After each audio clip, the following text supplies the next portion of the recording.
एक तू सच्चा तेरा नाम सच्चा अनंत।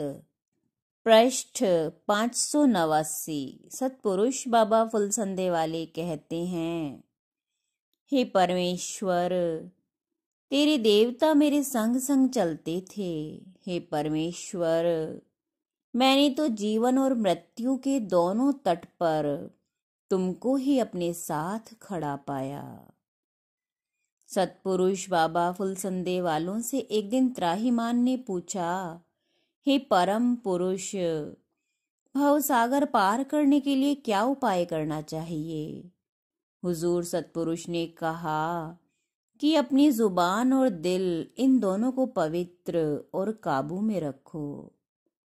एक दफा महात्मा और उनके शिष्य को एक नदी पार करनी थी। शिष्य ने गुरु से कहा, अब क्या सोच रहे हो, क्यों नदी के किनारे खड़े हो? गुरु ने कहा, नाव का इंतजार कर रहे हैं। शिष्य ने कहा, दिल से ईर्ष्या निकाल डालो, दुनिया से मुंह मोड़ लीजिए, जैसी भी हालत गुजरे उस पर सब्र कीजिए, तमाम कारोबार कुदरत के हवाले करके पांव पानी पर रखिए और नदी पार हो जाइए। इतना कहकर शिष्य पानी में उतर गया और पार हो गया। यह हालत देखकर गुरु बेहोश हो गए। होश आने पर लोगों ने पूछा, क्या बात हुई जो बेहोश हुए? कहा, इसने मुझसे ही इल्म सीखा है और मुझे ही ताड़ना करके पार हो गया। इस भवसागर को पार करते वक्त अगर हम ऐसे ही हो गए तो क्या होगा? फिर शिष्य से पूछा, तुझे यह गति कैसे हासिल हुई? वह बोला, मैं दिल को सफेद करता हूँ और आप कागज काले करते रहते हैं। आपके इल्म से दूसरों ने फायदा उठा लिया।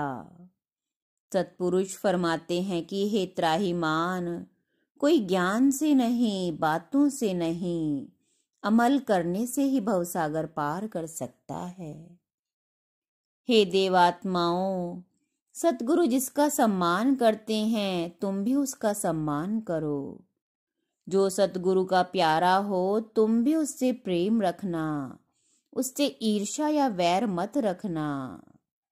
मैं तुमसे सच कहता हूँ कि परमेश्वर के राज्य में सतगुरु के दिव्य सिंहासन के निकट तुम दाहिनी तरफ यमराज को और बाईं तरफ त्राहिमाम को सेवा में खड़ा पाओगे।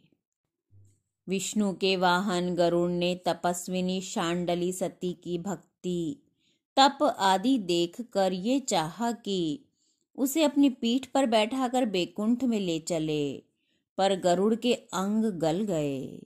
शांडली के ठीक करने पर ठीक हुए। वह बोली, मैं सती हूँ, मेरा कोई स्पर्श नहीं कर सकता। लंका से लौटते हुए हनुमान सीता से बोले, माता मेरी पीठ पर बैठ जाओ, मैं ले चलूंगा। सीता ने कहा, रावण ने जब मेरा हरण किया वह मेरी विवशता थी कि उसने मेरा स्पर्श किया, अतः इस समय या कभी भी मैं किसी दूसरे का स्पर्श अनुचित ही समझती हूँ। एक तू सच्चा तेरा नाम सच्चा।